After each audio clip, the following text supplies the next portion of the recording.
El polvo del camino era una segunda piel, un viejo conocido que se pegaba a las arrugas de mis manos sobre el volante. 67 años, y 50 de ellos montado en un gigante de acero, recorriendo las venas de México, y a veces, cruzando la frontera para el otro lado. Me llamo Arturo Rendón, y este tráiler, mi fiel valiente, es más mi casa que la casa misma. Aquí he comido, dormido, soñado, y sobre todo, pensado. La carretera te obliga a pensar. No hay escape. El motor ruge, las llantas cantan su canción monótona sobre el asfalto, y tu mente se queda sola con tus fantasmas. Y yo, créanme, tenía los míos. El más grande de todos llevaba el nombre de mi hijo, Mateo. Aquella noche, el cielo sobre el desierto de Sonora era un manto de tinta salpicado de diamantes. Una de esas noches tan claras que te hacen sentir chiquito, insignificante. Llevaba una carga de aguacates para Nogales, una ruta que conocía como la palma de mi mano. El cansancio me empezaba a calar, no en los músculos, sino en el alma. Era un cansancio viejo, de años, de preguntas sin respuesta. El aire acondicionado zumbaba, pero no lograba enfriar el hueco que sentía en el pecho, ese que se instaló el día que Mateo se fue de la casa, dando un portazo que todavía retumbaba en mis oídos después de 15 años. Mi soledad, mi esposa, dice que el tiempo cura, pero yo creo que hay heridas que no cierran, nomás se aprenden a llevar. Ella, con su fe inquebrantable, rezaba cada noche por él. Yo, más terco, más duro, nomás apretaba la mandíbula y seguía trabajando, como si el rugido del motor pudiera acallar el silencio de su ausencia. Él quería una vida distinta, una que yo no entendía. Hablaba de inversiones, de negocios rápidos, de un mundo que no olía a diésel y a tierra. El dinero de los camiones es lento, apá, me dijo una vez, con esa soberbia de la juventud. Yo quiero volar, no arrastrarme por el pavimento. Cada palabra, una espina. Esa noche, sin embargo, algo fue diferente. La soledad del desierto se sentía más densa, más pesada. Sintonicé la radio, buscando una voz que me hiciera compañía, pero solo encontraba estática y corridos que hablaban de traiciones y fortunas mal habidas. Apagué la radio. El silencio era mejor. Mis ojos, fijos en la interminable línea blanca que se tragaba la noche, empezaron a jugarme una mala pasada. Las luces de un carro lejano se convertían en ojos de animal, los cactus en siluetas de hombres esperando. Cosas de trailero viejo, me dije.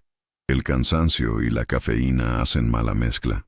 Fue entonces cuando sucedió. Eché un vistazo rutinario al retrovisor del copiloto. Un gesto automático.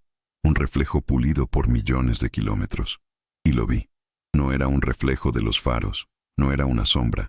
Era un rostro pálido, demacrado, con los ojos hundidos en cuencas oscuras, llenos de una angustia que me heló la sangre. Era el rostro de un hombre joven, pero avejentado por el sufrimiento. Y lo reconocí. A pesar de los años, a pesar del dolor que lo desfiguraba, lo reconocí. Era Mateo, mi Mateo. El corazón me dio un vuelco tan violento que sentí que se me salía por la boca. Un sudor frío me recorrió la espalda. El rostro estaba ahí, en el espejo, ocupando todo el espacio, mirándome fijamente. No era un recuerdo. Estaba ahí, tan real como el volante bajo mis manos. Sus labios se movieron, pero no emitieron sonido alguno. Parecían formar una sola palabra. Ayuda. Giré la cabeza de golpe, con el grito atorado en la garganta. Miré el asiento del copiloto, luego el camarote detrás de mí. Nada, absolutamente nada. Solo el chaleco anaranjado colgado en el respaldo, mi termo de café y la foto de Soledad y mía, pegada en el tablero, de cuando éramos jóvenes. La cabina estaba vacía. El único sonido era el de mi propia respiración, agitada, casi un sollozo. Volví la vista al retrovisor, temblando. Vacío. Solo el reflejo oscuro de la carretera que se quedaba atrás. Me orillé bruscamente. El tráiler se quejó con un chirrido metálico. Apagué el motor. El silencio del desierto me cayó encima como una losa. ¿Me había vuelto loco? ¿Era una visión? ¿Un fantasma? No soy hombre de supersticiones. La carretera te enseña a ser práctico, a creer en lo que puedes tocar, en lo que puedes arreglar con una llave de tuercas. Pero aquello había sido demasiado real. La angustia en los ojos de mi hijo no era producto de mi imaginación. Era una angustia que se me había contagiado. que ahora corría por mis venas como veneno. Me bajé del camión. El aire frío de la noche me golpeó la cara. Miré alrededor. Nada. Solo la inmensidad. El cielo estrellado y la cinta negra del asfalto perdiéndose en el horizonte. Me recargué en la llanta delantera, sintiendo las piernas débiles. La imagen de su rostro no se me borraba. No era el Mateo de 15 años, el muchacho rebelde que se había ido. Era un hombre perdido, un hombre quebrado, y me estaba pidiendo ayuda. En ese momento, supe que no era una locura. Era algo más. Una señal, un aviso, una oración desesperada que había cruzado quién sabe qué distancias para llegar hasta mí. Mi hijo estaba en problemas, en graves problemas. Y yo, su padre, que lo había dejado ir con el corazón endurecido por el orgullo, tenía que encontrarlo. Ya no importaba la pelea, ni el dinero, ni los sueños rotos. Solo importaba esa mirada, la mirada de mi hijo pidiéndome auxilio desde el otro lado de la nada. Encendí el motor de nuevo, pero ya no era un viaje de trabajo. La carga de aguacates podía esperar. Di la vuelta en un retorno, con una maniobra que habría sido imprudente en cualquier otra circunstancia. El valiente rugió, obediente. Ahora conducía hacia el sur, de regreso a casa. Tenía que ver a Soledad. Tenía que contarle. Ella, con su sabiduría tranquila, sabría qué hacer. Ella siempre sabía. Yo solo era un hombre viejo y asustado al volante de un camión, pero de repente sentía que tenía la misión más importante de mi vida: encontrar a mi hijo, rescatarlo de la oscuridad que había visto en sus ojos. La carretera ya no era mi enemiga, ni mi refugio. Era el camino de vuelta a mi familia, el primer paso en un viaje que no sabía a dónde me llevaría, pero que tenía que emprender. El rostro en el retrovisor no había sido un fantasma, había sido un llamado.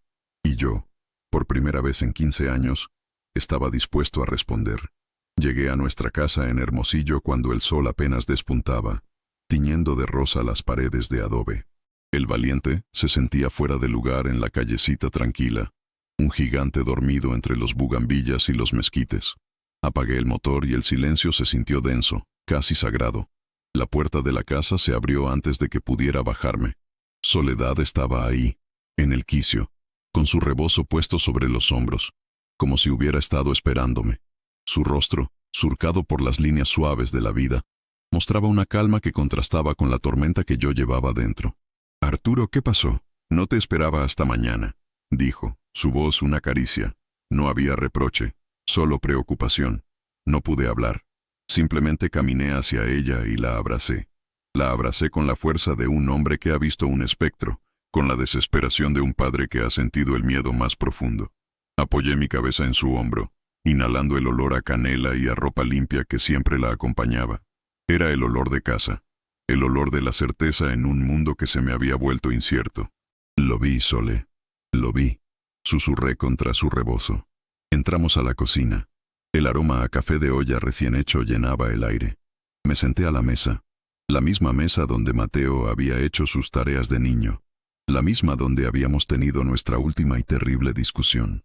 Soledad me sirvió una taza sin decir palabra. Se sentó frente a mí y esperó.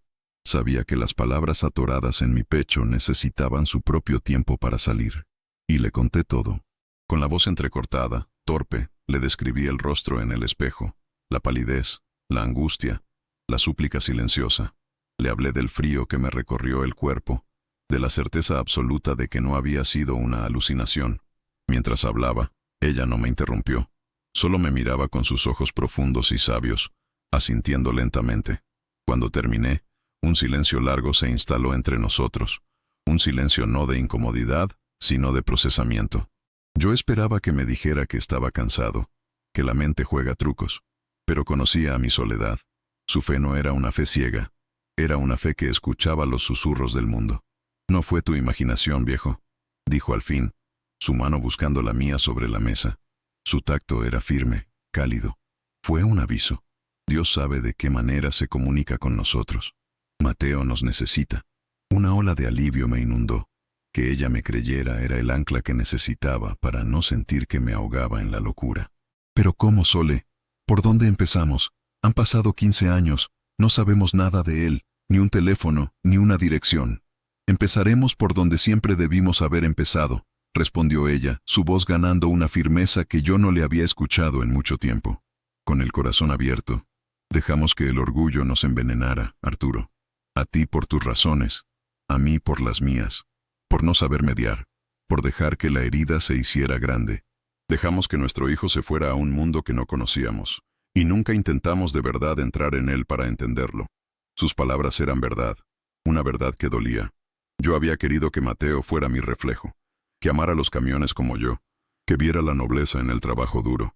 No pude ver que él tenía sus propios sueños, aunque fueran sueños que a mí me parecían castillos en el aire. Él hablaba de apalancamiento financiero, de mercados emergentes, palabras que para mí sonaban a estafa, y cuando me pidió un préstamo considerable para una de sus inversiones, un dinero que representaba la seguridad de nuestra vejez, yo me negué en redondo. La discusión se salió de control. Hubo gritos, insultos. Le dije que si creía que el dinero crecía en los árboles, que fuera a buscarse uno. Y él se fue.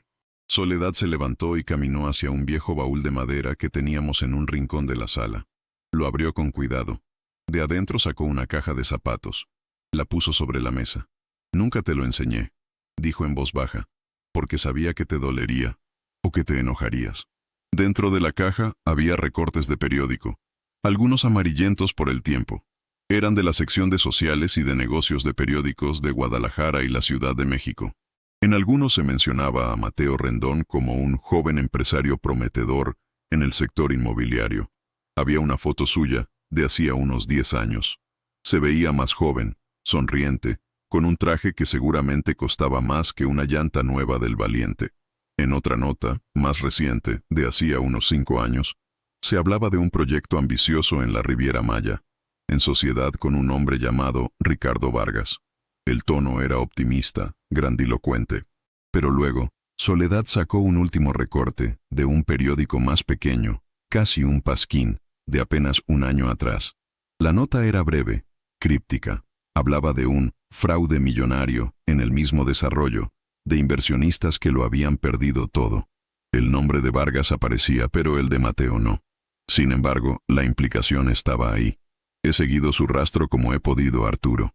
A escondidas, por internet, preguntando a primas lejanas.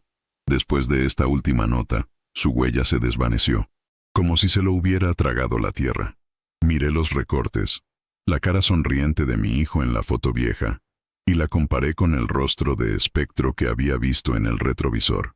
Eran la misma persona, pero separadas por un abismo de sufrimiento. La soberbia de la juventud se había convertido en la ceniza de la derrota. Ese tal Ricardo Vargas. El nombre me sonó como una víbora arrastrándose. «Tenemos que encontrarlo, Soledad», dije sintiendo una nueva urgencia, una que ya no nacía del miedo, sino de una determinación fría. «Antes de que sea demasiado tarde». «Lo haremos», afirmó ella. «Pero no solos. Tenemos que llamar a Elena. Elena, nuestra hija, la que se quedó, la que estudió, se convirtió en una abogada de prestigio en la Ciudad de México, y en cierto modo también se había distanciado. No con un portazo, sino con una cortesía fría, con llamadas telefónicas puntuales y visitas en Navidad. Ella era el éxito, la que había logrado volar, como quería Mateo, pero por el camino correcto. Su mundo era uno de oficinas de lujo en Polanco, de reuniones importantes y de un lenguaje que yo apenas comprendía. A veces sentía que le dábamos vergüenza, nosotros, sus padres viejos, el trailero y el ama de casa. Llamarla para decirle que su padre había visto un fantasma y que ahora íbamos a buscar a su hermano desaparecido, sonaba a una locura que ella, con su lógica de abogada, no aceptaría. «Elena nos va a decir que estamos locos, Sole, que dejemos las cosas como están». «Elena es tu hija», me corrigió suavemente, «y es la hermana de Mateo. Lleva la misma sangre. Debajo de todos esos trajes caros y esa mente brillante, tiene un corazón. Y ese corazón también está roto por la ausencia de su hermano, aunque no lo admita». Se acercó al teléfono. «Hay que tener fe, Arturo. No solo en Dios, sino en nuestros hijos, en la familia que construimos, aunque esté agrietada». Tomó el teléfono y marcó. Yo me quedé mirando la foto de mi hijo, el joven prometedor, y sentí una punzada de culpa tan aguda que me dobló. ¿En qué momento se torció todo? ¿En qué momento mi muchacho, que soñaba con las estrellas, había caído en un pozo tan oscuro? La visión en el retrovisor ya no era solo una advertencia, era una acusación a mi orgullo, a mi ceguera. Y mientras escuchaba a Soledad hablar con nuestra hija, con una voz tranquila pero firme, supe que este viaje para encontrar a Mateo era también un viaje para encontrarme a mí mismo, para reparar lo que yo había ayudado a romper. La carretera me había traído una revelación, y ahora, en la quietud de mi cocina, comenzaba el verdadero trabajo: reconstruir los pedazos de nuestra familia. La llamada a Elena fue exactamente como la había temido. Soledad, con su tacto infinito, le explicó la situación sin mencionar mi visión. Le habló de los recortes de periódico, de la desaparición de Mateo de cualquier registro público y de nuestra creciente preocupación. La respuesta de Elena, al otro lado de la línea, era un murmullo distante y profesional, filtrado por la tecnología y la distancia.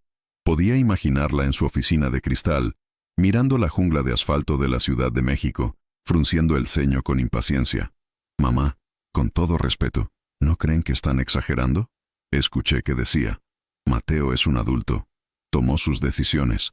Si se metió en problemas, es su responsabilidad. Han pasado años. Mover el pasado solo les va a traer dolor». «Es tu hermano, hija», insistió Soledad, su voz sin flaquear. «Y tenemos un mal presentimiento. Un presentimiento muy fuerte. Los malos presentimientos no son evidencia, mamá. Soy abogada, trabajo con hechos. Y el hecho es que Mateo se fue. Decidió vivir su vida lejos de nosotros». Hubo una pausa. «Miren, estoy en medio de un caso muy importante. Tengo que preparar una fusión. Hay millones en juego. No puedo simplemente dejar todo y ponerme a jugar a los detectives por una corazonada». Soledad suspiró, un sonido apenas audible pero cargado de decepción. «No te pedimos que dejes tu vida, Elena. Solo, no sé, quizás podrías averiguar algo desde allá, con tus contactos, sobre ese hombre, Ricardo Vargas. Lo veré cuando tenga un momento», respondió Elena en un tono que claramente significaba: «No cuenten con ello. Cuídense, por favor. No hagan ninguna tontería. Les llamo el fin de semana». Y colgó. Soledad dejó el auricular en su base lentamente. No dijo nada, pero vi cómo se le empañaban los ojos. Se dio la vuelta para que yo no la viera, pero conocía a mi mujer. Conocía el peso de esa llamada. El rechazo de Elena era una pared de hielo contra la que nuestra angustia había chocado. «Te lo dije», murmuré, más para llenar el silencio que por querer tener la razón. «La niña está asustada», dijo Soledad, secándose una lágrima furtiva con el dorso de la mano. «Tiene miedo de que el desastre de Mateo la salpique. Ha trabajado muy duro para construir su mundo perfecto, su torre de marfil. Tiene miedo de que se derrumbe». Era una explicación generosa, propia de una madre. Yo lo veía de otra forma. Egoísmo. Elena se había avergonzado de sus raíces y ahora no quería que el lodo de los problemas familiares manchara sus zapatos de diseñador. Sin embargo, no podíamos quedarnos de brazos cruzados esperando que a la señorita abogada le naciera del corazón ayudarnos. «Entonces, lo haremos nosotros, Sole», dije, poniéndome de pie. «Tú y yo, como siempre». Y así empezamos. Los días siguientes se convirtieron en una peregrinación por el pasado. Sacamos las viejas agendas de Mateo, los anuarios de la preparatoria, las fotos de sus amigos de la adolescencia. Muchos se habían mudado. Otros no sabían nada desde hacía años. Era como seguir un fantasma. Cada puerta cerrada, cada «no», fíjese que le perdí la pista, era una pequeña astilla que se nos clavaba en el alma. Decidimos viajar a Guadalajara. Según los recortes, fue la primera ciudad donde Mateo intentó hacer fortuna. Dejé el Valiente en Hermosillo y nos fuimos en nuestro viejo Tsuru, un carro que rechinaba y se quejaba, pero que como nosotros, seguía andando. El viaje fue largo y silencioso. Soledad rezaba su rosario en voz baja, y yo conducía con la mente fija en la tarea que teníamos por delante. Ya no era el trailero que huía de sus pensamientos. Ahora era un hombre con una misión, y cada kilómetro recorrido se sentía como un paso más cerca de mi hijo. En Guadalajara buscamos la dirección de la primera oficina que Mateo había tenido, según uno de los recortes. Era un edificio modesto, en una zona comercial venida a menos.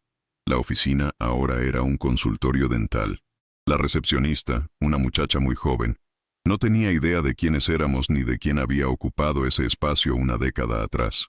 Fue un callejón sin salida. Nos sentamos en una banca de un parque cercano, bajo el sol tibio de la tarde. El desánimo empezaba a hacer mella. Me sentía como un tonto, un viejo persiguiendo fantasmas, tal como Elena había sugerido. Quizás ella tiene razón, Sole, dije, derrotado. Estamos perdiendo el tiempo. Y el dinero. Soledad sacó de su bolso un pan dulce que había comprado y me lo ofreció. Come, viejo. No se puede pensar con el estómago vacío. Le di una mordida sin ganas. No estamos perdiendo el tiempo, continuó ella. Estamos haciendo lo correcto. Un padre no abandona a un hijo, nunca. ¿Te acuerdas de la parábola del hijo pródigo? Eso es un cuento de la Biblia, Soledad. Esto es la vida real. La vida real está llena de esas historias, Arturo. De padres que esperan, de hijos que se pierden y que, a veces, encuentran el camino de vuelta. Pero no lo encuentran solos. Alguien tiene que salir a buscarlos, prender una luz para que la vean a lo lejos. Sus palabras, como siempre, eran un bálsamo. Tenía razón. No podíamos rendirnos. Decidimos cambiar de táctica. En lugar de buscar las oficinas, buscaríamos a las personas. Recordé un nombre que Mateo mencionaba mucho en sus últimos meses en casa. Chava. Orozco. Su mejor amigo de la universidad. Su cómplice de sueños. Buscamos en el directorio telefónico, en las redes sociales. Encontramos a varios Salvador Orozco. Soledad, con una paciencia de santa, empezó a llamar.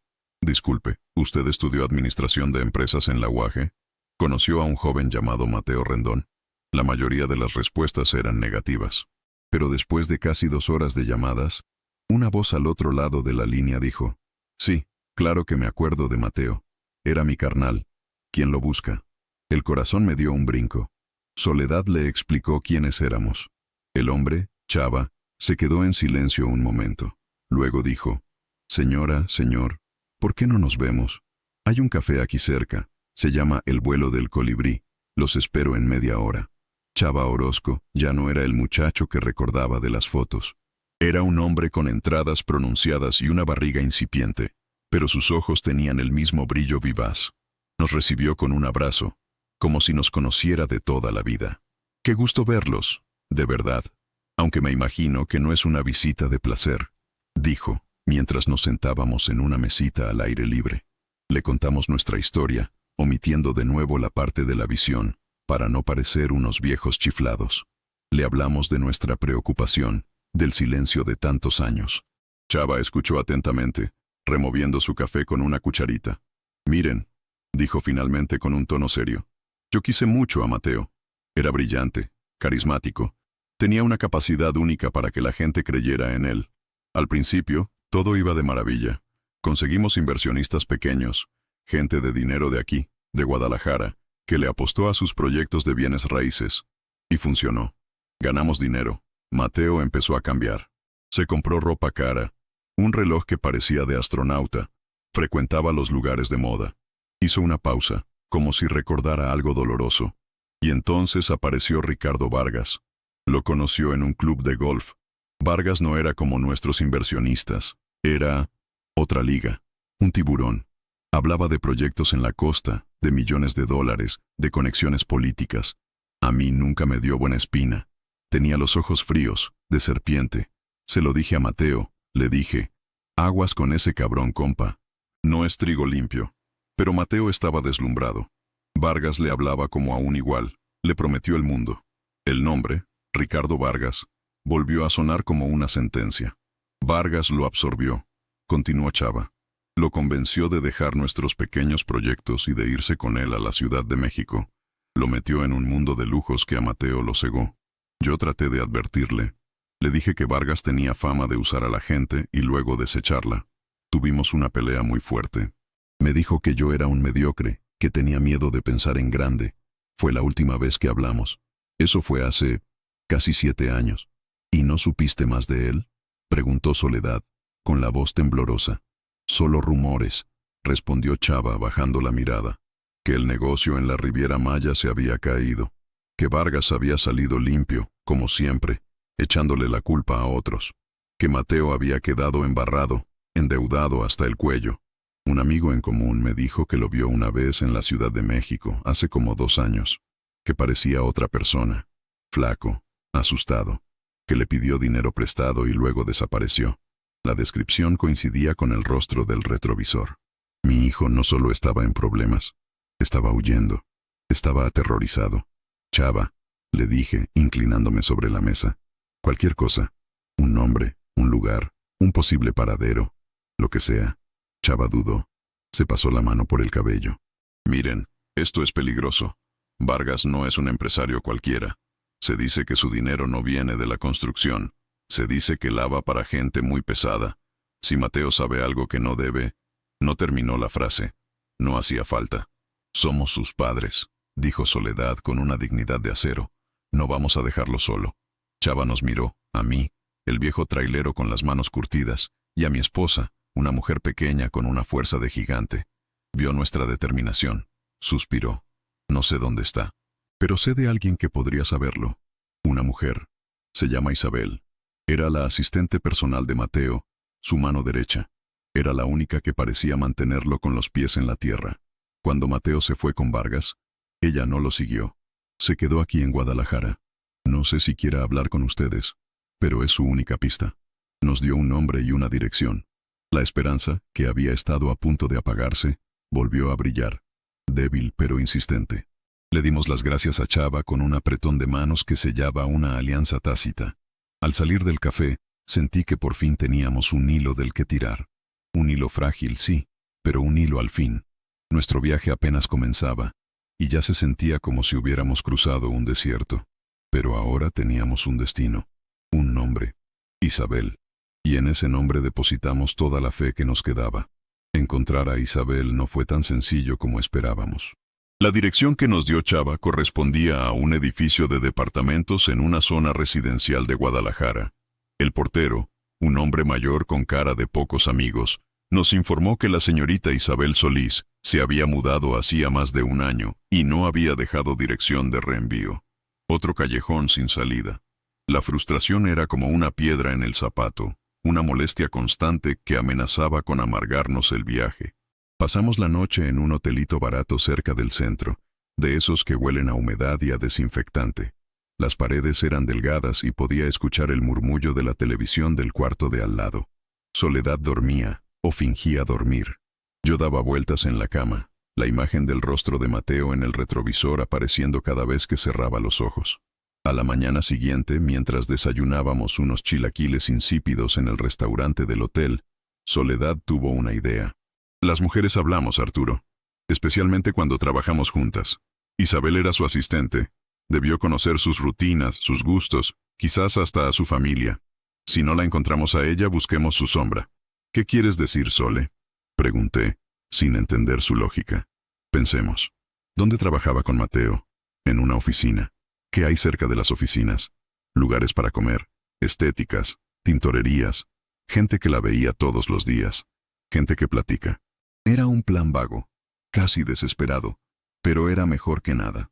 Regresamos al edificio donde Chava nos había dicho que estaba la antigua oficina de Mateo.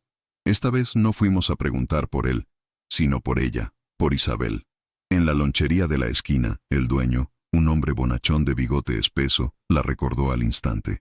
Doña Isa, claro que sí. Una mujer muy correcta, muy amable. Siempre pedía su jugo verde y un sándwich de panela. Dejó de venir de un día para otro, hace años ya. Junto con el patrón, el joven ese que parecía artista de cine. Le preguntamos si sabía a dónde se había ido. No, pues no. Pero me acuerdo que a veces platicaba con mi esposa, que si la renta, que si el trabajo. Déjeme le pregunto a mi vieja. La esposa del lonchero, una mujer vivaracha y parlanchina, nos dio la pieza que nos faltaba. Ay, la Isabelita, tan buena muchacha. Sí me acuerdo que me contó que su mamá vivía en Tlaquepaque, que estaba enfermita y que ella la cuidaba. No me sé la dirección, pero me dijo que vivía cerca de la iglesia de San Pedro, en una casita con muchas macetas de geranios en la ventana. Tlaquepaque. Un mar de callecitas empedradas y casas de colores. Encontrar una casa con geranios era como buscar una aguja en un pajar, pero era nuestro único norte. Pasamos toda la tarde recorriendo las calles que rodeaban la parroquia de San Pedro Apóstol, preguntando a los vecinos, a los comerciantes, describiendo a una mujer, Isabel, y a su madre enferma. La gente nos miraba con curiosidad, algunos con desconfianza. El sol caía y nuestras esperanzas con él. Estábamos a punto de darnos por vencidos cuando, en una callecita angosta y tranquila, Soledad se detuvo. «Mira, Arturo», dijo en un susurro. Era una casita humilde, de fachada color ocre, y en las dos ventanas que daban a la calle había una explosión de color. Macetas y más macetas de geranios rojos, rosas, blancos. Un cuidado jardín en miniatura. Sentí un nudo en el estómago. Tocamos la puerta. Una vieja puerta de madera que crujió al contacto de mis nudillos. Nos abrió una mujer de unos 40 y tantos años, de aspecto cansado pero con una mirada inteligente y directa. Era Isabel Solís. Al principio, su rostro fue una máscara de cautela. «¿Sí, diga?», preguntó, sin abrir la puerta por completo. «Señorita Solís», comenzó Soledad con su voz suave. «Somos Soledad y Arturo Rendón, los padres de Mateo». La expresión de Isabel cambió por completo. La cautela se convirtió en sorpresa, y luego en algo parecido a la pena. Nos miró a los dos, como si no pudiera creer que estuviéramos ahí. Abrió la puerta. «Pasen, por favor, pasen». El interior de la casa era pequeño, pulcro, y olía a hierbas medicinales. En un sillón, tapada con una manta, una ancianita dormitaba. «Es mi mamá», explicó Isabel en voz baja. «Tiene Alzheimer. Hay días buenos y días malos». Nos sentamos en unas sillas de tule en el pequeño patio interior, lleno de más plantas. El aire estaba fresco, tranquilo. Isabel nos trajo vasos de agua de Jamaica. «No saben cuántas veces pensé en buscarlos», dijo finalmente, retorciéndose las manos. Pero no sabía cómo. Y tenía miedo. «¿Miedo de qué, hija?», preguntó Soledad. «De Ricardo Vargas», respondió. Y el nombre, de nuevo, cayó como una sentencia de muerte en el silencio del patio. Ese hombre destruyó a Mateo, y a mucha gente más. Durante las siguientes 2 horas, Isabel nos contó la historia que Chava solo había podido esbozar. Nos habló de cómo Vargas había seducido a Mateo con la promesa de una vida de lujos y poder. Mateo no era malo, señores, era ingenuo. Siempre quiso demostrarle a su padre, a usted, don Arturo, que podía lograrlo por sí mismo, que podía ser más grande que el negocio familiar. Y Vargas se aprovechó de esa herida. Me tragué el nudo de culpa que se me formó en la garganta. Tenía razón. Al principio todo era espectacular, continuó Isabel. Viajes en avión privado, cenas en los restaurantes más exclusivos. Recuerdo una vez que cerraron un restaurante carísimo en Polanco solo para ellos y unos inversionistas japoneses. Mateo estaba fascinado. Me llamaba para contarme, pero en su voz yo ya no oía la alegría, sino una especie de ansiedad, como si estuviera corriendo en una rueda de hámster de oro. Ahí estaba, el mundo de Elena, el mundo que Mateo había ansiado. Un mundo que, visto desde la perspectiva de esta mujer sencilla, sonaba hueco y peligroso. El proyecto de la Riviera Maya era una estafa desde el principio, confesó Isabel. Vargas usó a Mateo como fachada. El carisma de Mateo, su apellido limpio, sirvieron para atraer a inversionistas legítimos. Pero el dinero de verdad, el que financiaba la operación, venía de otro lado. Un dinero sucio. Vargas lo usaba para construir hoteles y luego venderlos, lavando las ganancias. Cuando las autoridades empezaron a sospechar, Vargas ya tenía un plan de salida. Creó documentos falsos, desvió fondos a cuentas en el extranjero y dejó que toda la culpa recayera en un fideicomiso que, legalmente, estaba a nombre de Mateo. Soledad ahogó un gemido. Yo sentía una rabia fría crecer en mi interior. Mateo se dio cuenta demasiado tarde. Cuando intentó confrontar a Vargas, éste lo amenazó. Le dijo que sabía dónde vivíamos nosotros, que conocía los horarios de su hermana Elena. Le dijo que si abría la boca, no solo iría a la cárcel por fraude, sino que su familia sufriría las consecuencias. Mateo quedó atrapado. «¿Y dónde está ahora?», pregunté. La voz ronca. Isabel negó con la cabeza, con lágrimas en los ojos. «No lo sé. La última vez que lo vi fue hace casi 2 años. Vino a despedirse. Estaba destrozado. Me dijo que iba a desaparecer, a esconderse. Me pidió que si algo le pasaba, quemara unos documentos que me había dejado. Me dio un sobre. Fue a un pequeño escritorio de madera y sacó un sobre amarillo, grueso. Nos lo entregó. Nunca lo abrí. Le prometí que no lo haría. Pero ustedes son sus padres. Tienen derecho». Con manos temblorosas, abrí el sobre. Dentro había estados de cuenta bancarios, copias de transferencias, nombres, fechas y una carta.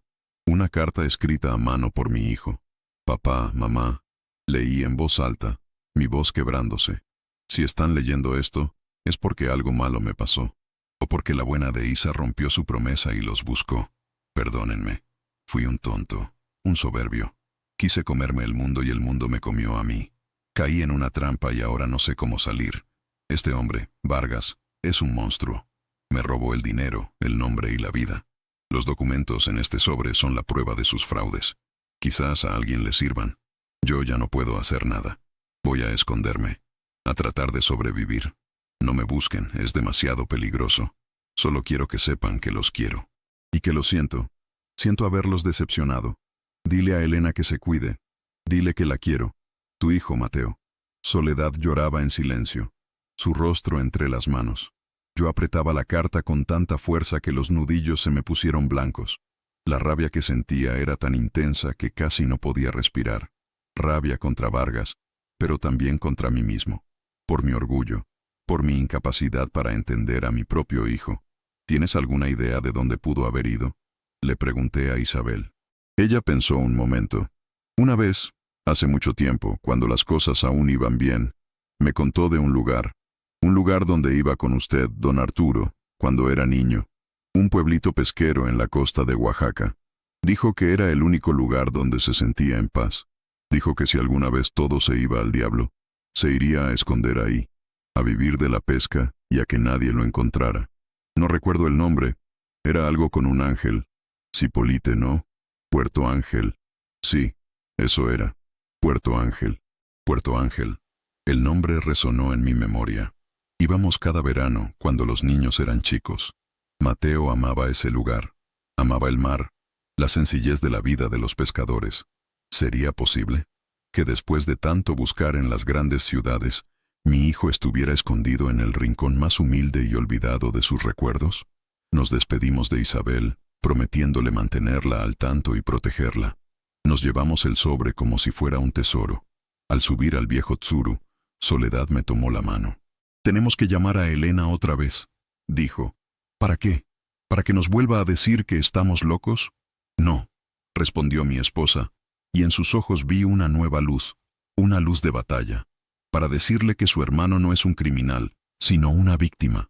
Para darle estas pruebas, dijiste que es abogada, ¿no? Pues es hora de que empiece a pelear por su familia». Tenía razón. Esto ya no era una corazonada. Teníamos pruebas, teníamos un posible destino, y teníamos una causa. La búsqueda de nuestro hijo se había convertido en una lucha por la justicia. Y en esa lucha, íbamos a necesitar a toda la familia, incluida a la hija que había intentado darle la espalda al pasado. El viaje a Oaxaca sería largo, pero por primera vez, sentía que no conducía a ciegas. Seguía una luz. La luz de la esperanza y la furia justa de un padre. El viaje hacia el sur fue diferente. El viejo Tsuru parecía menos quejumbroso, como si también él entendiera la urgencia de nuestra misión. Atravesamos el país, un tapiz de paisajes cambiantes, del semidesierto a los valles fértiles del Bajío, y luego a las montañas y selvas de Oaxaca. Con cada kilómetro, sentía que nos despojábamos de la piel de simples padres preocupados, y nos vestíamos con la armadura de guerreros. El sobre con los documentos de Mateo descansaba en la guantera, un recordatorio tangible de lo que estaba en juego. A mitad de camino, paramos en un restaurante de carretera para estirar las piernas y comer algo. Fue ahí donde Soledad insistió en llamar a Elena de nuevo. Yo me oponía. El recuerdo de su frialdad era una herida fresca. «Déjala en su torre de cristal, Sole. Esto es nuestro», le dije. «No, Arturo. Esto es de la familia», replicó ella, con esa terquedad suave que era imposible de rebatir. Mateo la mencionó en su carta. «Dile a Elena que se cuide. Él piensa en ella. Ella tiene que saber la verdad. No la versión de los periódicos, ni la que ella se ha inventado en su cabeza. La verdad de su hermano». Sacó su celular y marcó. Yo me alejé, fingiendo interés en un mapa turístico colgado en la pared, pero con el oído atento. La conversación fue corta. Soledad le pidió a Elena que se reuniera con nosotros en Oaxaca capital. Le dijo que era un asunto de vida o muerte y que teníamos pruebas que cambiaban todo. No sé qué le dijo, con qué tono, pero algo en su voz debió de traspasar la coraza de nuestra hija. Tras un silencio que me pareció eterno, Soledad colgó. «Viene», dijo simplemente. «¿Qué? ¿Así nomás?» Le dije que si no venía, que se olvidara de que tenía padres. A veces el amor tiene que ser firme, Arturo. 2 días después, llegamos a la verde y colonial ciudad de Oaxaca. Nos registramos en un pequeño hotel cerca del Zócalo. La espera fue tensa. ¿Y si no venía? ¿Y si nos había mentido para quitarnos de encima? Pero a la mañana siguiente, un taxi se detuvo frente al hotel y de él bajó Elena. Se veía fuera de lugar. Vestía un traje sastre de lino color crema que seguramente costaba una fortuna, y cargaba una bolsa de mano de una marca que ni yo sabía pronunciar, pero que gritaba «dinero». Su cabello estaba perfectamente peinado y su rostro, maquillado con discreción, mostraba una mezcla de cansancio y fastidio. Nos saludó con un beso en la mejilla que se sintió distante, formal. Subimos a nuestra habitación. El contraste entre su apariencia impecable y el cuarto modesto, con sus muebles de madera oscura y su colcha de colores chillones, era brutal. Era el choque de 2 mundos. «Bueno, aquí estoy», dijo, dejando su bolso sobre la cama, como si temiera que se contagiara de pobreza. «Espero que esto sea realmente importante. Tuve que cancelar 3 reuniones y posponer una declaración clave para estar aquí». En lugar de responder, le entregué el sobre amarillo. Ella lo tomó con sus uñas perfectamente cuidadas, una ceja arqueada en señal de interrogación. «Léelo», le ordené, mi voz más dura de lo que pretendía, especialmente la carta. Elena se sentó en la única silla de la habitación y empezó a leer. Primero, su rostro mantuvo una expresión de escepticismo profesional, pero a medida que sus ojos pasaban por los estados de cuenta, por las copias de las transferencias y, finalmente, por la carta de Mateo, su máscara comenzó a agrietarse. Vi cómo su mandíbula se tensaba. Vi cómo el color desaparecía de sus mejillas. Cuando terminó de leer la carta de su hermano, levantó la vista. Sus ojos, por primera vez en años, no eran los de una abogada exitosa, sino los de una hermana. Estaban llenos de una emoción que no pude descifrar. Rabia, dolor, culpa. Ese desgraciado, susurró. No supe si se refería a Vargas o a sí misma. «Tu hermano no es un ladrón, Elena», dijo Soledad, sentándose en el borde de la cama, a su lado. «Fue una víctima. Lo usaron y lo desecharon. Y ahora está escondido, aterrorizado, mientras ese hombre sigue libre, probablemente celebrando su éxito en alguna mansión con chef privado». La mención del estilo de vida lujoso pareció golpearla personalmente, como un recordatorio de la burbuja en la que vivía. «¿Por qué no me lo dijo?», preguntó Elena. Su voz un hilo. «¿Por qué no me llamó a mí?». «Quizás porque tenía vergüenza», respondí yo. «O quizás porque pensó lo mismo que nosotros al principio, que estarías demasiado ocupada en tu mundo para preocuparte por el nuestro». Mis palabras fueron crueles, pero necesarias. La verdad a veces tiene que doler para poder sanar. Elena bajó la cabeza y, para mi asombro, vi como una lágrima solitaria rodaba por su mejilla y caía sobre la tela cara de su pantalón. «Todo este tiempo», dijo, «pensé que se había olvidado de nosotros, que no le importábamos. Pensé que era un fracasado arrogante que no quería dar la cara. Y yo me sentí aliviada. ¿Sabes?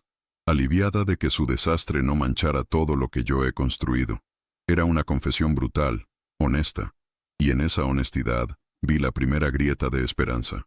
Nunca es tarde para hacer lo correcto, hija», dijo Soledad, poniéndole una mano en el hombro. Elena se secó la lágrima con un gesto rápido, como si se avergonzara de esa muestra de debilidad.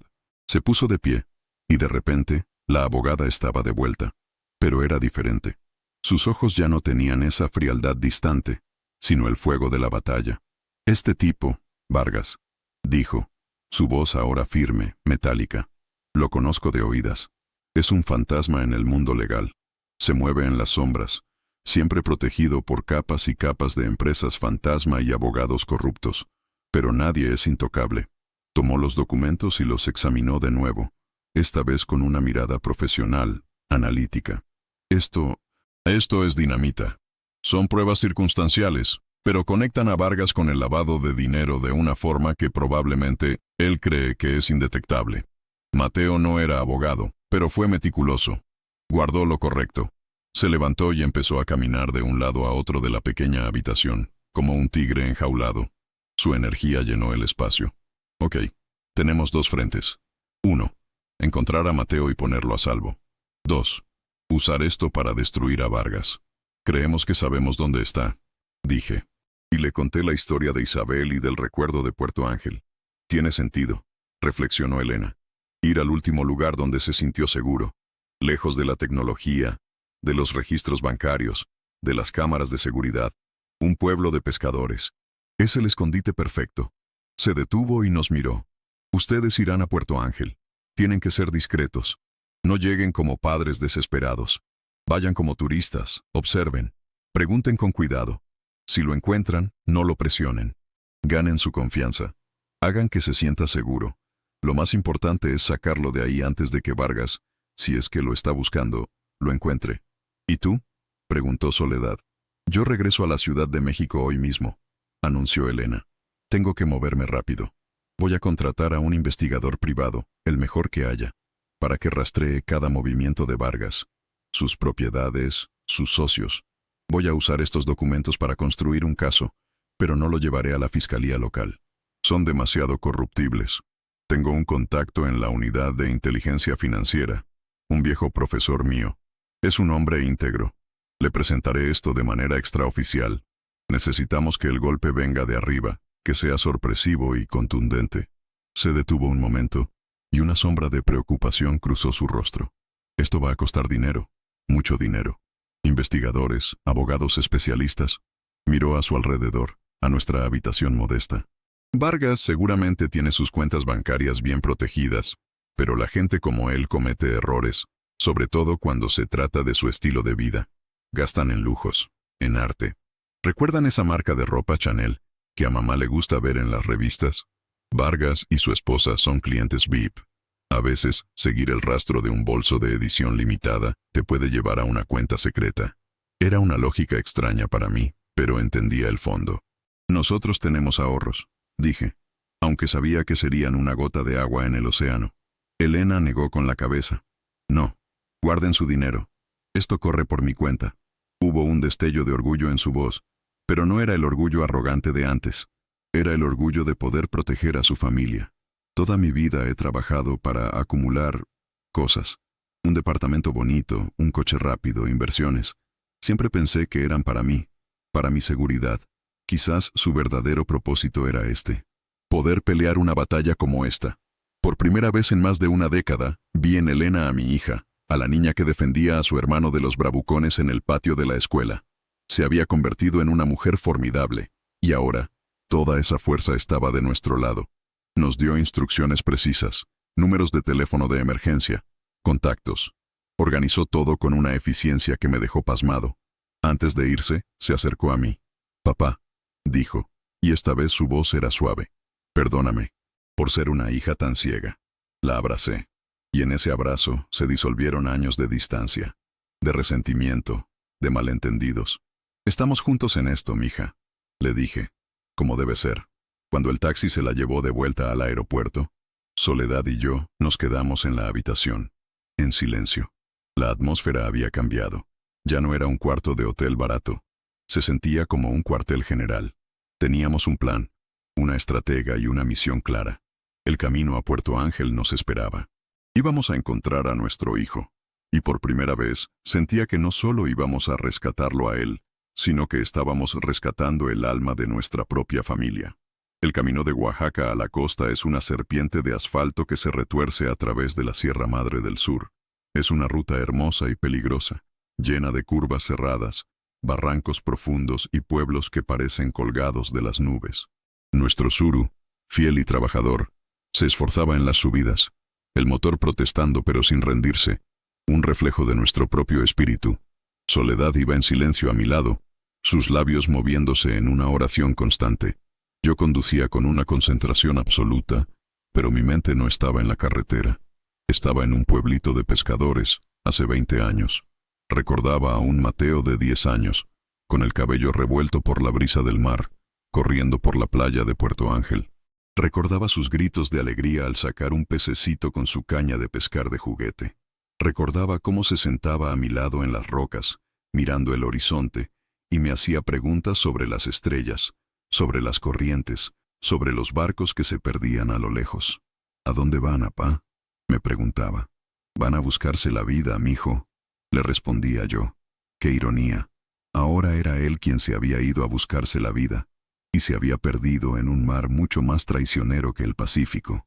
Llegamos a Puerto Ángel al atardecer. El pueblo no había cambiado mucho. Seguía siendo un pequeño anfiteatro de casitas de colores que bajaban hasta una bahía tranquila, donde las lanchas de los pescadores se mecían suavemente sobre el agua. El aire olía a sal, a pescado y a flores. Era un olor a paz, una paz que contrastaba violentamente con la tormenta que llevábamos dentro. Siguiendo el plan de Elena, nos registramos en una pequeña posada con vista al mar, la casa de la tía. Nos presentamos como lo que parecíamos, una pareja de jubilados de Sonora buscando un poco de calor y tranquilidad. La dueña, una mujer robusta y sonriente llamada Elodia, nos recibió con la hospitalidad característica de la costa. Los primeros días fueron de observación. Pasábamos las mañanas en la playa, bajo una palapa, fingiendo leer, pero con los ojos atentos a cada rostro que pasaba. Íbamos al pequeño mercado, al muelle al amanecer cuando los pescadores regresaban con su mercancía. Buscábamos un rostro familiar, un hombre de 30 y tantos años, quizás más delgado, con la mirada perdida. Pero cada día terminaba en una decepción silenciosa. Puerto Ángel estaba lleno de hombres que encajaban vagamente en la descripción.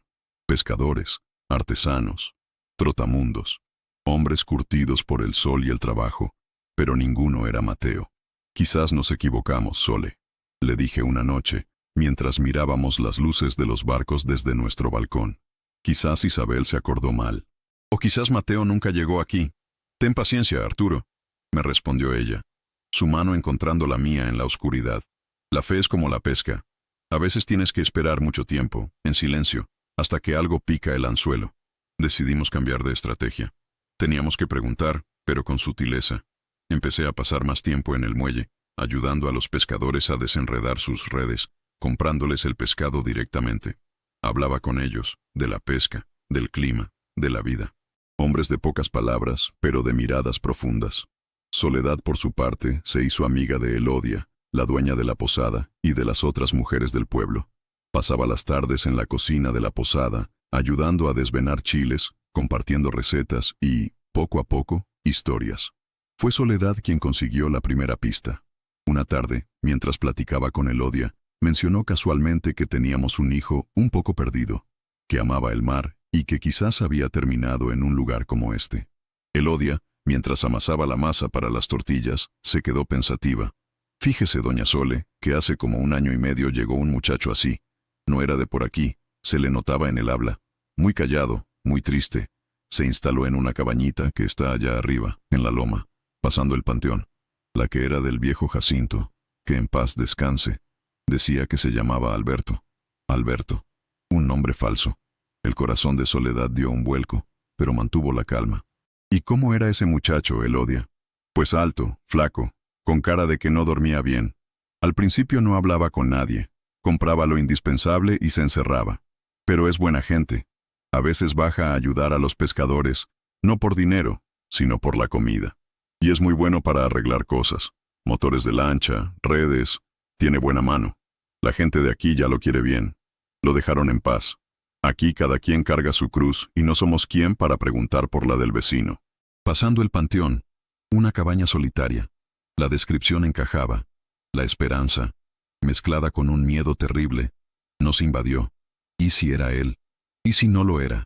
¿Cómo acercarnos sin asustarlo? Sin que huyera de nuevo. Esa noche llamamos a Elena. Le contamos lo que habíamos averiguado. Su reacción fue inmediata y profesional. No se acerquen directamente. Nos advirtió. Si es él, está en modo de supervivencia. Cualquier cosa fuera de la rutina lo puede poner en alerta. Papá mañana ve al muelle, como siempre. Pregunta por alguien que te pueda arreglar un motor descompuesto. Pide que te recomienden al mejor, al más confiable. Es probable que te mencionen a este Alberto. Si es así, busca la manera de que vaya a ver una lancha. Invéntate algo. Quiero que lo veas, que confirmes que es él, pero que él no sepa quién eres. No todavía. El plan era arriesgado, pero era el único que teníamos. A la mañana siguiente, me puse mi sombrero de palma y mis guaraches más viejos y bajé al muelle. El sol ya pegaba fuerte. Me acerqué a un grupo de pescadores que remendaban una red. Buenos días. Saludé. ¿Saben de alguien bueno que me pueda echar un ojo a un motorcito fuera de borda? Un amigo de Pochutla tiene uno que nomás no quiere arrancar. Y me urge. Los hombres se miraron entre sí. Uno de ellos, un viejo con la piel como cuero, escupió al suelo. El mejor pa' esas cosas es el Beto. El que vive allá arriba, en la loma. Ese muchacho tiene magia en las manos. Le resucita cualquier cochinada. ¿Beto? Pregunté, tratando de sonar casual. Sí, Alberto. Un fuereño. Pero más derecho que muchos de por aquí. Vaya a buscarlo. O dígale a uno de los niños que le lleve el recado. Él baja. Sentí un escalofrío, a pesar del calor. Era él. Tenía que ser él. Le di unas monedas a un chiquillo que jugaba en la arena y le pedí que le llevara el recado a don Beto. Le dije que lo esperaba en la playa, junto a las rocas del lado oeste, por la tarde, que le pagaría bien. Pasé el resto del día con el estómago hecho un nudo. Soledad y yo apenas hablamos. La tensión era insoportable. Por la tarde me fui al lugar acordado. Me senté en una roca, dándole la espalda al camino, mirando el mar. Fingía estar tranquilo, pero mi corazón latía con la fuerza de un motor desbocado. Escuché pasos en la arena detrás de mí. No me volví. Buenas tardes. Me dijeron que necesitaba un mecánico. La voz. Era su voz. Más grave, más rasposa, pero inconfundiblemente la voz de mi hijo.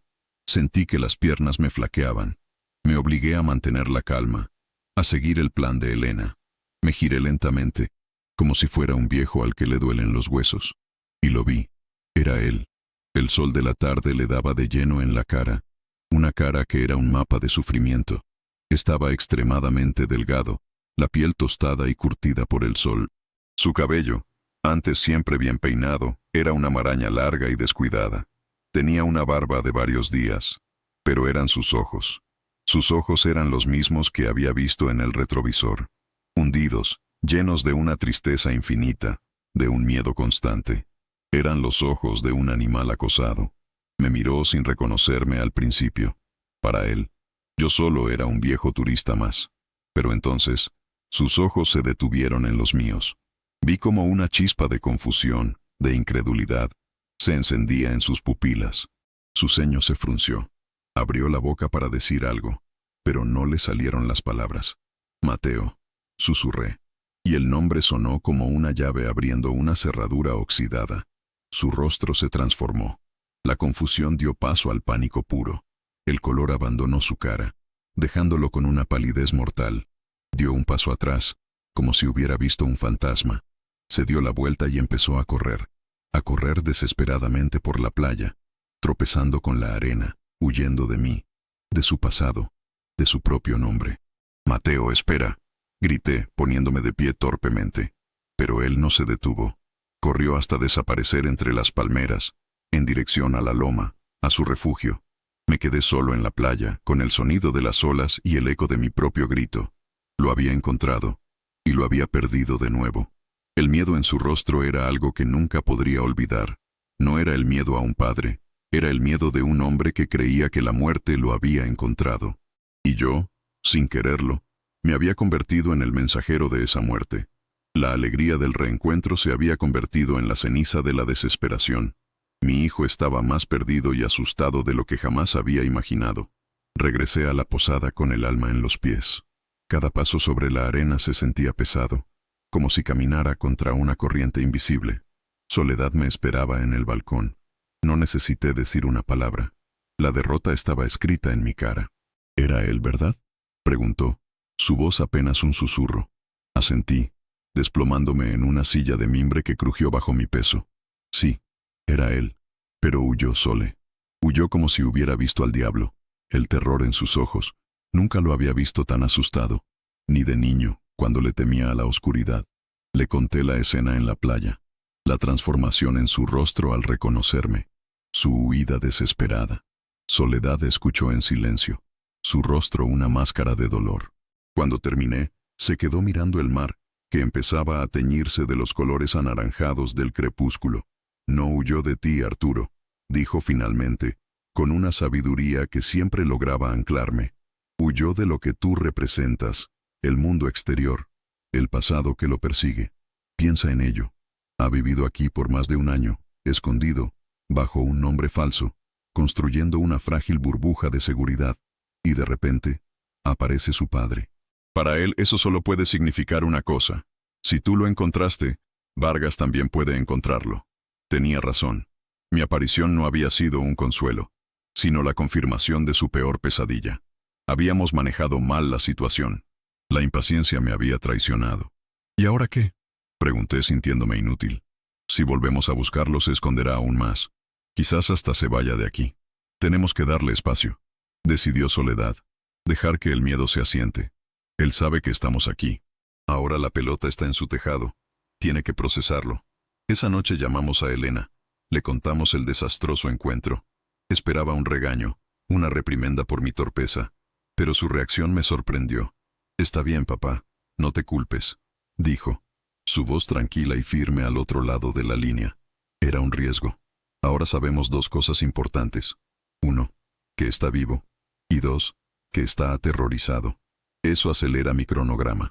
¿Qué quieres decir?, pregunté. Quiero decir que ya no podemos esperar a tener un caso perfecto. El investigador que contraté ha hecho un buen trabajo. Vargas es escurridizo, pero no invisible. Hemos encontrado un patrón. Usa galerías de arte de alto nivel para mover el dinero. Compra una pintura por, digamos, $100,000, pero en los libros la registra por 1,000,000. La diferencia es dinero limpiado. Es un esquema clásico. Y hemos encontrado a la galerista clave, una mujer en Aspen, Colorado, que parece ser su operadora principal. ¿Y eso de qué nos sirve ahora?, inquirí, impaciente. Nos sirve porque vamos a usarlo para presionar, explicó Elena. Voy a filtrar parte de esta información, de forma anónima, a un periodista de investigación financiera con el que tengo contacto. No todo, solo lo suficiente para que la unidad de inteligencia financiera tenga que abrir una investigación formal. Vamos a calentarle la plaza a Vargas. Si se siente investigado, si sus cuentas empiezan a ser auditadas, su prioridad no será buscar a un antiguo empleado desaparecido hace años. Estará demasiado ocupado tratando de salvar su propio pellejo. Necesitamos comprarle tiempo a Mateo. Era un plan audaz, peligroso. Podría ser contraproducente, Elena. Podría asustarlo y hacer que quiera eliminar cualquier cabo suelto. Y el cabo suelto más grande es Mateo. Es un riesgo calculado, admitió. Pero es mejor que no hacer nada. Mientras tanto, ustedes tienen que cambiar de táctica. Ya no son turistas. Tienen que convertirse en parte del pueblo. Quédense ahí. Que Mateo los vea. Que vea que no se van. Que no son una amenaza, sino una presencia constante. Una presencia de amor. Mamá, tú eres la clave aquí. Los días que siguieron fueron los más largos de mi vida. Seguimos el consejo de Elena. No buscamos a Mateo. En cambio, nos integramos a la vida de Puerto Ángel. Soledad pasaba sus días con Elodia y las otras mujeres, aprendiendo a hacer mole negro, yendo a la pequeña iglesia del pueblo. Su presencia tranquila y amable se ganó el corazón de la gente. Yo seguí yendo al muelle, pero ya no para preguntar, sino para escuchar. Me sentaba con los viejos pescadores, compartiendo un cigarro, escuchando sus historias del mar, sus quejas sobre los precios del pescado. De vez en cuando lo veía, una figura lejana en la loma, observando el pueblo, o una sombra que se escabullía por las callejuelas al anochecer para comprar víveres. Nuestros ojos nunca se cruzaban. Él se aseguraba de ello, pero sabía que nos estaba observando, estudiándonos. Veía a su madre rezando en la iglesia, a su padre compartiendo historias con los pescadores. Veía que no éramos una partida de caza, sino dos viejos esperando. Una tarde Soledad estaba sentada en la playa, tejiendo. Yo estaba a su lado, limpiando un par de anzuelos. Vimos a un grupo de niños jugando fútbol en la arena. De repente, el balón salió disparado hacia el mar. Uno de los niños, el más pequeño, corrió tras él, pero una ola lo arrastró y lo tiró. El niño, asustado y tragando agua, empezó a gritar. Antes de que yo pudiera reaccionar, una figura salió disparada de entre las sombras de las palmeras. Era Mateo. Corrió hacia el agua sin dudarlo un segundo. Se zambulló y en un par de brazadas llegó hasta el niño. Lo levantó en brazos y lo trajo de vuelta a la orilla, tosiendo y llorando, pero a salvo. La madre del niño, una de las amigas de Soledad, corrió hacia ellos, agradecida y angustiada. Abrazó a su hijo y luego se volvió hacia Mateo. «Gracias, Beto. Le salvaste la vida. Dios te lo pague». Mateo no dijo nada. Solo asintió, con la mirada en el suelo, y empezó a alejarse. Pero entonces, Soledad se levantó. Caminó lentamente hacia él. Él se detuvo, tenso, listo para huir de nuevo. «Mateo», dijo ella, su voz suave pero clara, resonando en la playa silenciosa. Él no se movió. «Ese niño, pudiste haber sido tú. ¿Te acuerdas cuando casi te ahogas en el río, allá en el rancho del abuelo? Tenías 6 años. Tu padre te sacó. Estabas igual de asustado». Él seguía sin mirarla, pero vi cómo sus hombros se hundían, como si el peso de ese recuerdo lo aplastara. «No hemos venido a juzgarte, hijo», continuó Soledad, acercándose un paso más. «No hemos venido a llevarte a la fuerza. Hemos venido porque te queremos, porque somos tus padres, y porque una casa no está completa si le falta un pilar». Le tendió la mano, no para que la tomara, sino como una ofrenda. «Tu hermana está luchando por ti, en la Ciudad de México. Está moviendo cielo, mar y tierra para limpiar tu nombre. Nos necesita a todos, juntos». Mateo levantó la cabeza lentamente. Sus ojos, por primera vez, no mostraron pánico, sino una profunda, abismal tristeza. Miró la mano extendida de su madre. Y luego nos miró a nosotros, a los dos. 2 viejos testarudos que habían cruzado un país entero por él. Vi la lucha en su interior, el miedo contra la esperanza, el exilio contra el anhelo de hogar. Y entonces, muy lentamente, dio un paso, y otro, y se derrumbó. Cayó de rodillas en la arena, frente a su madre, y empezó a llorar. Un llanto desgarrador, silencioso, el llanto de un hombre que había cargado con su dolor en soledad durante demasiado tiempo. Soledad se arrodilló a su lado, sin importarle la arena ni su vestido. Lo abrazó, acunando su cabeza en su regazo, como cuando era un niño. Yo me acerqué y puse mi mano en su hombro tembloroso. Y ahí, en medio de la playa de Puerto Ángel, con el sol poniéndose a nuestras espaldas, los 3 pedazos rotos de nuestra familia se unieron por primera vez en 15 años. No había palabras, solo el sonido de las olas y el consuelo de un abrazo que había tardado una vida en llegar. La primera batalla, la más difícil, estaba ganada. Habíamos encontrado a nuestro hijo. Ahora teníamos que llevarlo a casa. Llevar a Mateo de vuelta no fue tan simple como subirlo al coche y conducir hacia el norte. El hombre que se arrodilló en la playa era una sombra de sí mismo, un cascarón frágil sostenido por años de miedo y paranoia. Los primeros días después del reencuentro, apenas hablaba.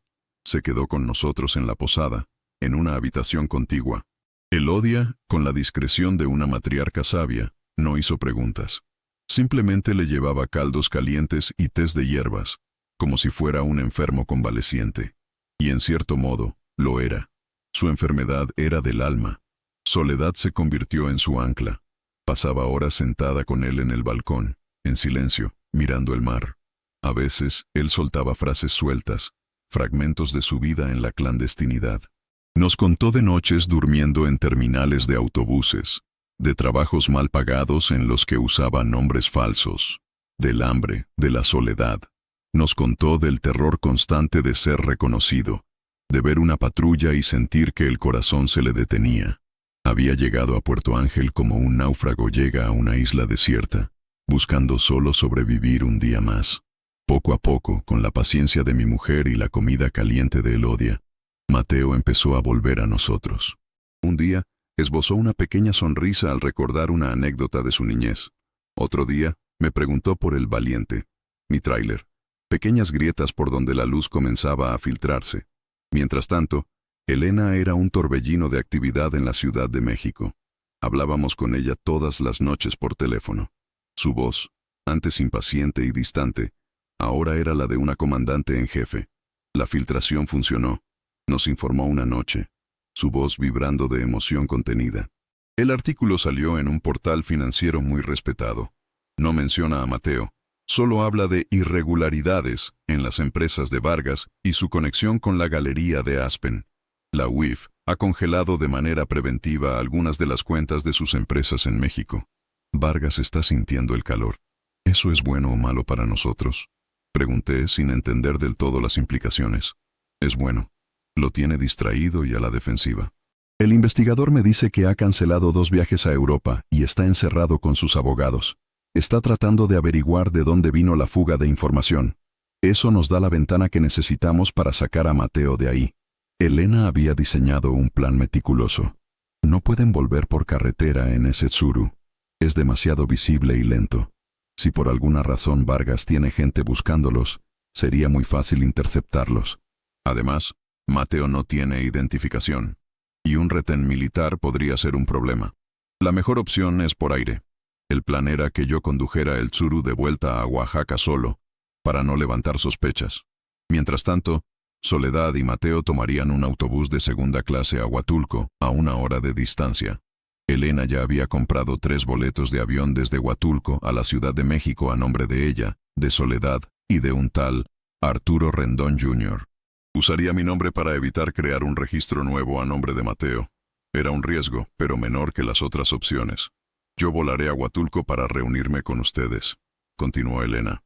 Pasaremos por seguridad juntos. Si alguien pregunta, Mateo es mi hermano que perdió su cartera. Con mi presencia y mi identificación, y siendo un vuelo nacional, es muy probable que no haya problemas. Una vez en mi departamento en la Ciudad de México, estará seguro. Nadie lo buscaría en el corazón de la guarida del lobo. El plan sonaba a película de espías. Me sentía como un pez fuera del agua, un viejo trailero metido en un mundo de intrigas y vuelos secretos. Pero confiaba en mi hija. Su mente, que antes me parecía fría y calculadora, ahora era nuestra mejor arma. La despedida en Puerto Ángel fue agridulce. La gente del pueblo, que había adoptado a Beto como uno de los suyos, lo despidió con abrazos y buenos deseos. Elodia le dio a Soledad una bolsa con pan dulce para el camino.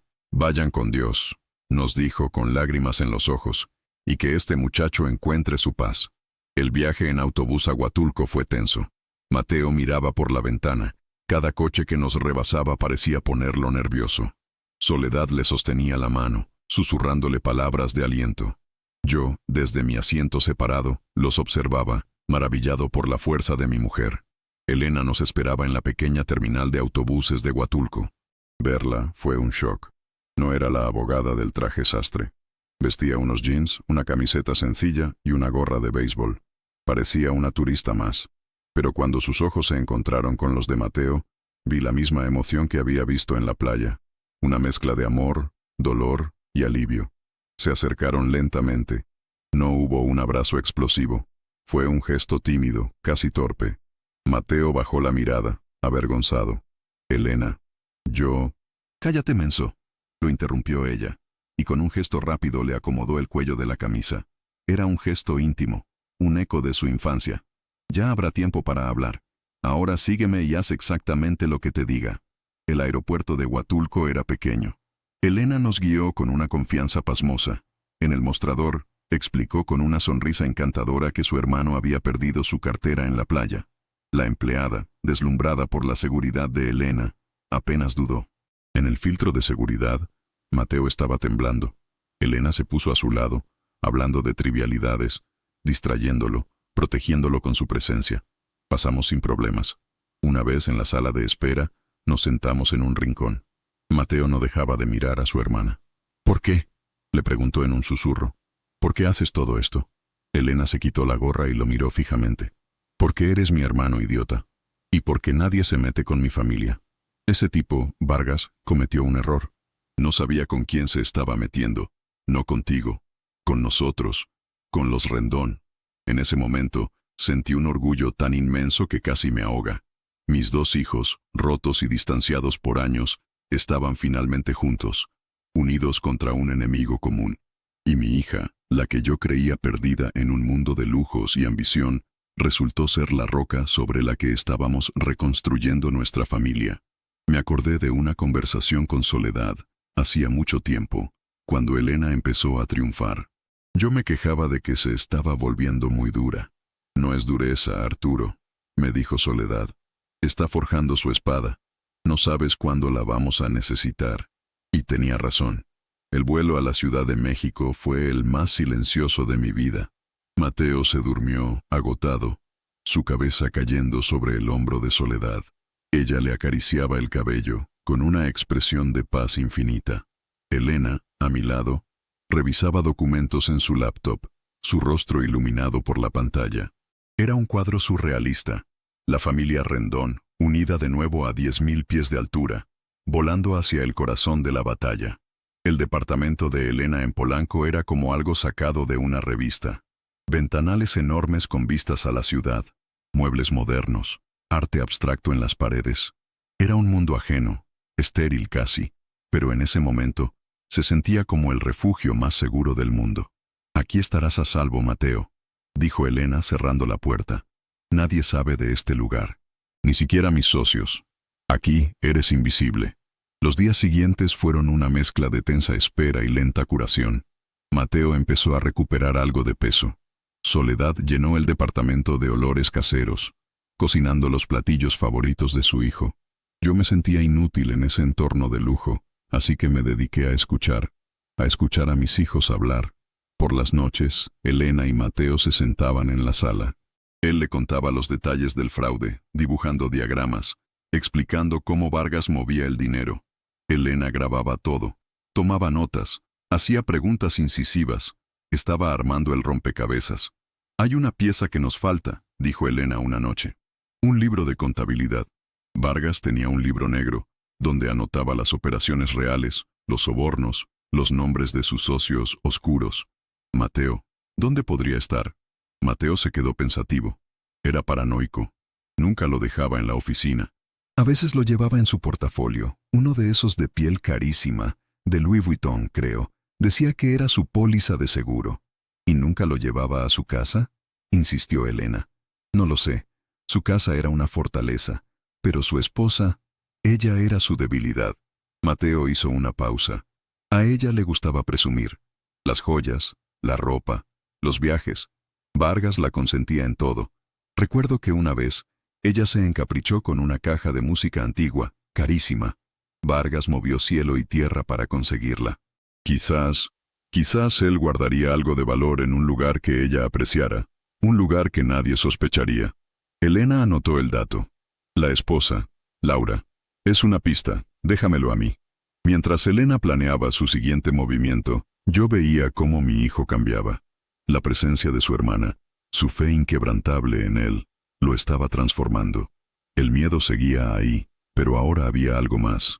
Un deseo de justicia, una chispa de la vieja combatividad que yo recordaba.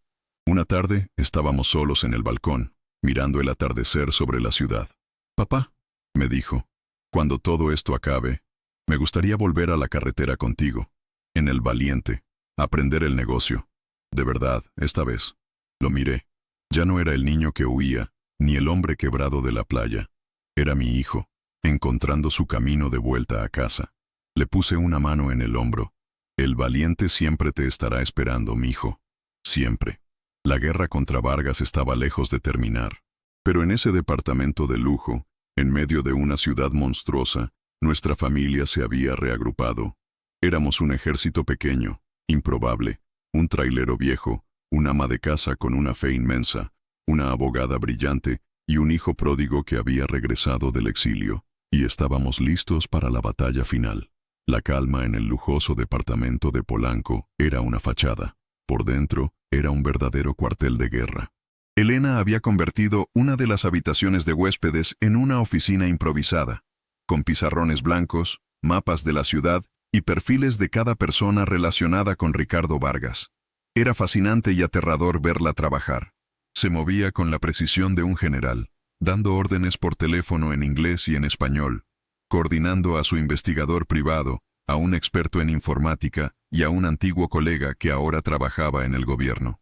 Soledad y yo nos sentíamos como espectadores en una obra que no entendíamos del todo. Nuestra labor era mantener el fuerte, cuidar de Mateo. Soledad lo hacía con su comida, con su presencia serena. Yo lo hacía con silencios compartidos y, de vez en cuando, con historias de la carretera, recordándole de dónde venía, la solidez del mundo que él había querido dejar atrás. El foco de Elena se había centrado en Laura, la esposa de Vargas. «La gente como ella es predecible», nos explicó Elena una noche, mientras señalaba una foto de la mujer en el pizarrón. Laura era rubia, elegante, con una sonrisa que no le llegaba a los ojos. Su vida gira en torno a la apariencia, al estatus. El investigador descubrió que es miembro del patronato de un museo de arte y organiza una gala benéfica cada año. Es su gran evento, su momento de brillar, y la gala es en 2 semanas. ¿Y qué con eso? Pregunté. ¿Qué es nuestra oportunidad? Dijo Elena, sus ojos brillando con una luz depredadora. Es el único momento en que la seguridad de su casa se relaja. Estarán ocupados con el evento. Y es la oportunidad perfecta para que alguien entre y busque ese libro de contabilidad. Si Mateo tiene razón, y Vargas esconde sus secretos a plena vista, ese libro podría estar en la caja fuerte de su estudio, o en algún lugar insospechado de la casa. ¿Piensas mandar a alguien a robarlo? Elena, eso es ilegal. Podrías perder tu licencia, protestó Soledad, alarmada. No vamos a robar, mamá. Vamos a recuperar evidencia de un crimen. Y no voy a mandar a nadie. Voy a ir yo. Casi me atraganto con el café. Estás loca. Es demasiado peligroso. Papá, he pasado mi carrera defendiendo a corporaciones, moviendo dinero de un lado a otro de forma legal. Conozco las reglas del juego, y sé cómo doblarlas. El investigador ya tiene los planos de la casa de Vargas. El sistema de seguridad es de última generación, pero tiene un punto ciego que podemos explotar. El experto en informática puede crear un bucle en las cámaras durante unos minutos. Es arriesgado, sí, pero es nuestra única carta. La justicia formal tardaría años, y Vargas tiene el dinero para comprar a quien sea. Tenemos que darle a la UIF el arma definitiva, el libro negro, en bandeja de plata. Una prueba tan irrefutable que no puedan ignorarla. Mateo, que había estado escuchando en silencio, intervino. Yo iré contigo. De ninguna manera, dijo Elena al instante. Tú eres la razón de todo esto. No puedes exponerte. Soy el único que conoce el interior de esa casa, Elena. Estuve ahí varias veces. Sé la distribución. Sé dónde está el estudio de Vargas. Tú no. Si vas sola te perderás. Además, te debo esto. Les debo esto a todos. Vi en los ojos de mi hijo una determinación que no le había visto nunca. Ya no era el hombre asustado. Era alguien que quería reclamar su vida, su honor. Elena y él discutieron, pero al final, la lógica de Mateo se impuso. Irían los dos. Los días previos a la gala fueron de una tensión insoportable. Soledad y yo solo podíamos rezar. Elena y Mateo ensayaban el plan una y otra vez, memorizando los planos, coordinando los tiempos al segundo. El día de la gala, Elena se transformó. Se puso un elegante vestido de noche negro, joyas discretas y el cabello recogido en un moño sofisticado. Se veía como una de las invitadas, una más de la élite de la ciudad. Mateo se vistió con ropa oscura, un fantasma listo para moverse en las sombras. Pase lo que pase, nos dijo Elena antes de salir. No salgan de este departamento.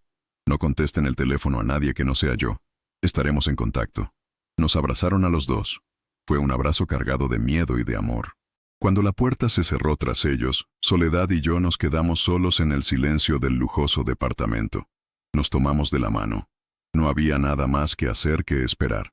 Y esperar es, a veces, la parte más difícil de cualquier batalla. Las horas pasaban como si fueran de plomo. Intentamos ver la televisión, leer, pero era imposible concentrarse. Cada sirena en la calle, cada ruido en el pasillo, nos hacía saltar. Soledad sacó su rosario y sus rezos se convirtieron en la única banda sonora de nuestra vigilia. Cerca de la medianoche, sonó el teléfono de Elena, que había dejado en la mesa. Era un número desconocido. Dudamos en contestar, pero al final, descolgué. «Bueno, ¿es usted el padre de Elena Rendón?» La voz era fría, oficial. «Sí, soy yo. ¿Quién habla?»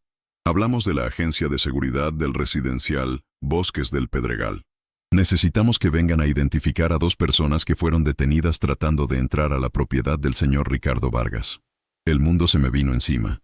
El teléfono se me resbaló de las manos. «Arturo, ¿qué pasa?», gritó Soledad, pálida como un fantasma.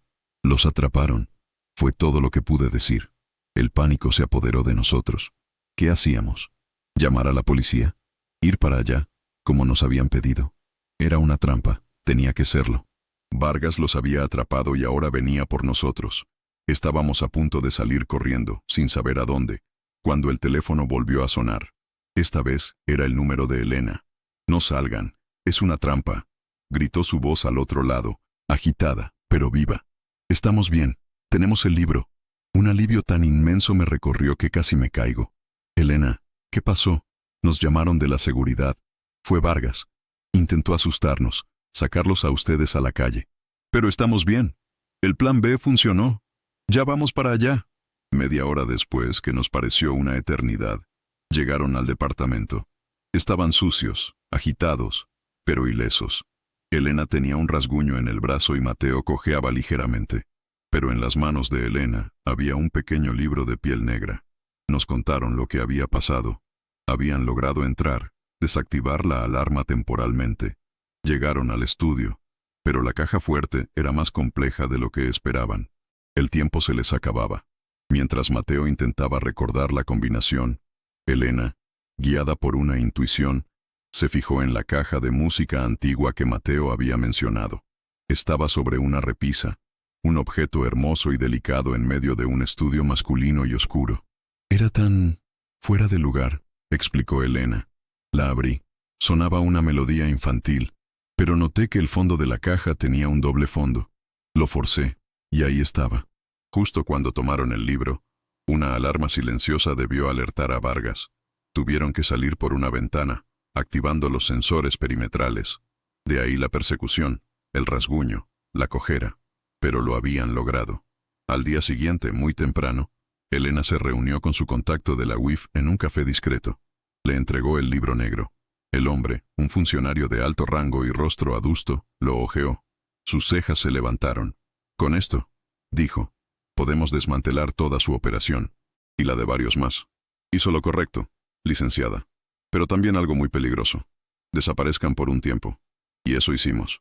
Esa misma tarde, dejamos el departamento de Polanco y, con la ayuda de los contactos de Elena, nos refugiamos en una casa de seguridad en las afueras de la ciudad. Una casa sencilla, anónima, que nos recordó a nuestro hogar en Hermosillo. La noticia estalló una semana después. Todos los noticieros hablaban del arresto de Ricardo Vargas en el aeropuerto, cuando intentaba huir del país en su jet privado. Las imágenes mostraban a un hombre derrotado, esposado, su rostro de tiburón ahora pálido y demacrado. Laura, su esposa, también fue detenida. Las acusaciones eran abrumadoras: fraude, lavado de dinero, delincuencia organizada. El libro negro había sido la clave. El imperio de Vargas se derrumbó como un castillo de naipes. El nombre de Mateo no apareció por ninguna parte. Elena se había asegurado de que su confesión y cooperación fueran manejadas con total discreción, presentándolo como un testigo protegido clave, una víctima más del esquema de Vargas. La justicia, esa palabra que a veces parece tan lejana, tan abstracta, había llegado, no por los caminos tradicionales, sino por la determinación de una familia que se negó a rendirse. Un mes después, cuando el polvo se había asentado, estábamos de vuelta en nuestra casa en Hermosillo. El valiente estaba estacionado afuera, esperando. Mateo, con unos kilos de más y una luz nueva en los ojos, salió conmigo una mañana. ¿Listo para aprender, mijo?, le pregunté, entregándole un juego de llaves. Sonrió. Una sonrisa genuina, la primera que le veía en 15 años. Listo, apá. Elena se quedó en la Ciudad de México. Su bufete de abogados ahora más prestigioso que nunca. Pero algo en ella había cambiado. Nos llamaba todos los días, no por obligación, sino por gusto. Había vendido su lujoso BMW último modelo. Demasiada ostentación, nos dijo. Prefiero invertir ese dinero en la nueva empresa de transportes que vamos a abrir. Una tarde Soledad y yo estábamos sentados en el porche, viendo el atardecer, mientras Mateo engrasaba una de las piezas del camión. El olor a diésel y a tierra mojada llenaba el aire. «Lo logramos, viejo», me dijo Soledad, apoyando su cabeza en mi hombro. «Lo logramos», repetí yo, mirando a mi hijo trabajar, fuerte y libre. El rostro que había visto en el retrovisor aquella noche en el desierto ya no era un fantasma. Era un recuerdo. El recuerdo de un llamado desesperado que nos había puesto en el camino más difícil de nuestras vidas. Un camino que nos había roto y nos había reconstruido. Más fuertes, más unidos.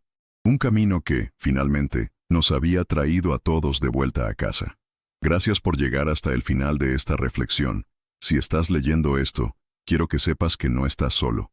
Ahora, te invito a un momento de calma. Voy a compartir una oración, no importa tu religión, sino tu fe. Una oración pensada para ayudarte, para abrazar a todos los que en silencio luchan, sienten, esperan. Solo cierra los ojos un instante y deja que estas palabras te acompañen. Ten fe, todo va a estar bien. Orar, encenderse por dentro. Hay dolores que nadie ve, dolores que no gritan, no sangran, pero pesan como un velo sobre los hombros, esos que uno carga en silencio, tratando de entender, de seguir, de soportar. Pero hay un momento, y yo he estado ahí varias veces, en que el esfuerzo cansa, la mente se rinde, y algo dentro de uno se arrodilla, no por debilidad, sino por verdad. Es en ese instante cuando la oración comienza, o mejor dicho, aparece. No esa hecha con palabras bonitas o promesas apresuradas, sino la que brota de un lugar tan profundo que ni siquiera tiene nombre, como un susurro del alma diciendo, ya no puedo sola. Orar, descubrir, no es pedir, es recordar. Recordar quiénes somos cuando el ego se aquieta. Recordar que la vida también late en lo invisible, que hay un centro en nosotros donde todo descansa, y que, aunque por fuera todo parezca derrumbarse, ese centro permanece. A veces, orar es simplemente cerrar los ojos y recogerse como una flor que siente el frío de la noche. Es permitir que una presencia suave nos envuelva, no como magia, sino como sustento, como quien dice sin prisa, aquí estoy, incluso ahora. La oración, o la súplica, no cambia el mundo, pero cambia a quien ora. No evita los dolores, pero transforma la forma en que atravesamos cada uno de ellos. Nos da una mirada más tierna, un corazón menos endurecido, un paso más firme, incluso en la oscuridad. Es como si, por un instante, el alma flotara por encima del tiempo y regresara al cuerpo con más paz. No una paz ruidosa, sino esa que solo quien ha pasado por el caos puede reconocer. Orar es afinar la escucha. La mente se calla y la intuición despierta. Las respuestas no siempre vienen en palabras, a veces son solo percepciones, toques sutiles, un calor en el pecho. La oración ilumina lo que estaba turbio, deshace nudos que ni sabíamos que teníamos. Y lo más bonito es que no tiene que ser complicado. Orar es hablar con Dios, con el universo, con esa inteligencia amorosa que nos habita y nos envuelve, incluso cuando lo olvidamos. Y no tiene que sonar bonito. No necesitas saber rezar. No necesitas entender nada sobre la fe. Puede ser un desahogo en la ducha, una lágrima en la almohada, una frase susurrada antes de dormir. Cuídame. Puede ser incluso el silencio, cuando el dolor es tan profundo que no salen palabras. Dios entiende todo eso. El universo escucha lo que el corazón no sabe decir. No hay una forma correcta. Hay presencia. Y cada vez que nos permitimos ese encuentro, aunque sea sin ritual, aunque sea sin certeza, es oración. Es tan simple, tan al alcance. Orar es solo recordar que no estamos solos. Y entonces, un día, sin darnos cuenta, nos volvemos oración.